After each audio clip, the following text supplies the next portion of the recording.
We've got more coverage on the deadly shootout in Garfield as state police take over the investigation inside a house on Broad Street. Families in that neighborhood are working to relax after just a really tense day. To say the least, that tense day coming as law enforcement attempted to serve an eviction notice that didn't quite go as planned. Just after 11 Wednesday morning, the community of Garfield never could have predicted what was to come. We have multiple shots fired. A flood of first responders rushing to usually quiet Broad Street. Shots were just everywhere. The sound of automatic gunfire rippling through the streets. Police working in overdrive to stop the shooter. They knew everyone needed to get out. My fear was that he was running throughout the neighborhood, so I was trying to shut my windows so he couldn't get in. Hours passed by. No update, but the gunfire not stopping, even while we worked for you. But just moments after 5, a sense of calm began to blanket the area, knowing the situation was stopped. Now, police have identified the gunman who faced off with law enforcement as William Hardison Sr. He was declared dead moments after 5 o'clock last night. And overnight, our team was there as the detectives continue to dig for new details. And new this morning, we spoke exclusively to a next-door neighbor who is now forced from a home that he says looks like a war zone.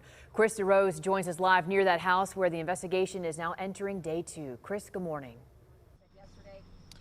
Good morning. Yeah, many neighbors are still recovering here in Garfield from that standoff and shootout yesterday, and some neighbors near the suspect's home behind me here at the 4800 block of Broad Street. Well, as of right now, some of those neighbors, they're not allowed back into their homes. We actually spoke exclusively with the next door neighbor to the suspect, and he was allowed back in briefly yesterday to get belongings, and he said, you know, in short, it looked like a war zone. And thousands of rounds of ammunition, that's what was fired at police yesterday from 4817 Broad Street.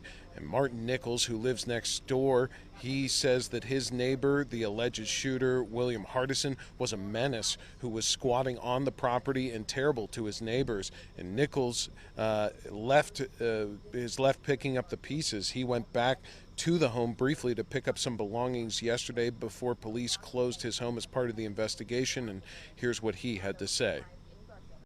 We were literally right next door to him. Our walls were also attached, and it was quite devastating to see the inside of the home. So much dust and drywall everywhere. As soon as you walk through the front, it looked like an absolute war zone. A war zone that now needs to be investigated, and once that is done, somehow cleaned and made habitable again. Nichols is now staying with a co-worker, but being an asthmatic and with the amount of dust left from all the shot up walls, he doesn't know if he'll ever be able to live in that home again. And we will have more with Martin Nichols in the next half hour. And of course, we've got more on this story, both on air and online at KDKA.TV. But for now, reporting in Garfield, Chris DeRose, KDKA-TV News. All right, thanks a lot, Chris. And we have more coverage on the deadly shootout in Garfield right now on our website for you at KDKA.com and inside the CBS Pittsburgh app.